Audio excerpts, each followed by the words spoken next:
sa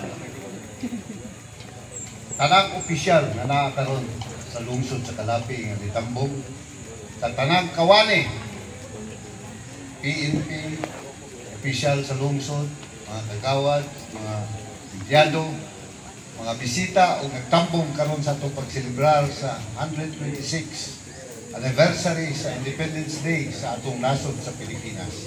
Usa ka mainiton nga kabuntagon kaninyong tanan. First of all, celebrating the 126th anniversary sa atong kalayaan sa Pilipinas is not just itawag na to a yearly celebration. Dapat we Filipinos have to look at it on the perspective aspect na kita karon na nagtambong. It's our personal, individual, respected obligations and responsibilities sa atong nasod. Ang Pilipinas today is facing so many problems.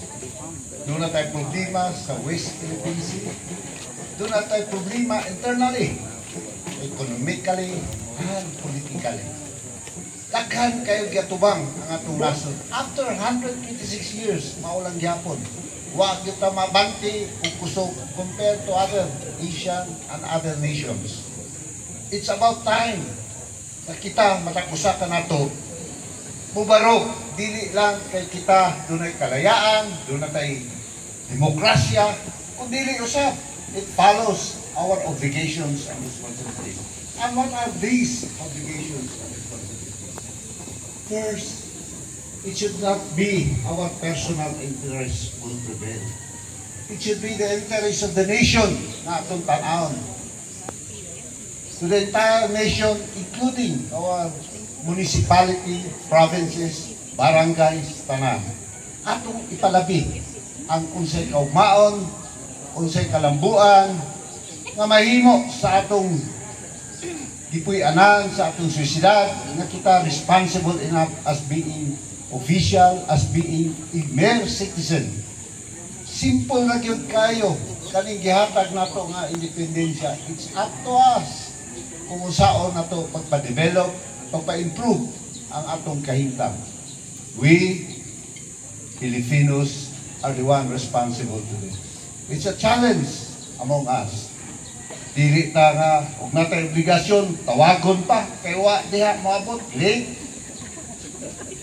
Dili kay panahon sa flag ceremony painitan pa kuban bago mugukod. Patriotism is one thing. Mingon ka nga patriot ko, it's not a symbol of attending flag ceremonies. It's a sign. It's a manifestation kung unsa nimo paggugma ang atong nasod. So I hope today it will makapapukaw sa inyong mga maayong pangunawa.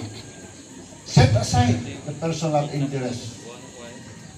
Ato sa punong tabangan ang atong nasod, ang atong sosyedad, bisan malanggalit and may contribution na dunay kalimpyo ang atong panimalay, ang atong itawag na tukaran.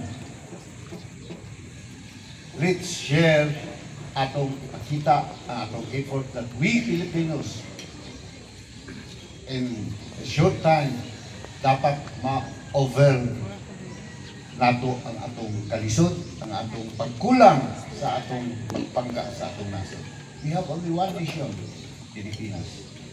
Wa pa gyud tay pagbati, wa tay patriotism attitude, wa tay gitawag nato kanang magpakabana sa atong kahintang, wa gyud tay kaugmaon.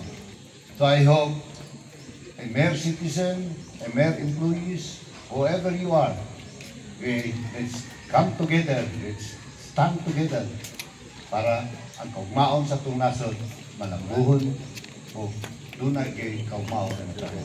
I hope ang matag-usa ka nato ang nagtambong karon, utang nato sa maayo.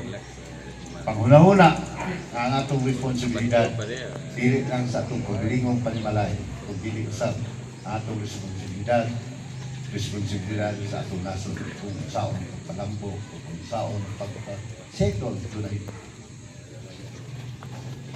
solusyon ang tanan kita na yun. So with this celebration of us, it's a symbol or it's a testimony, manifestation sa atong matag usa na kita doon natay baruganan o obligasyon dili lang sa atong kaugalingon so dili sa atong nasod.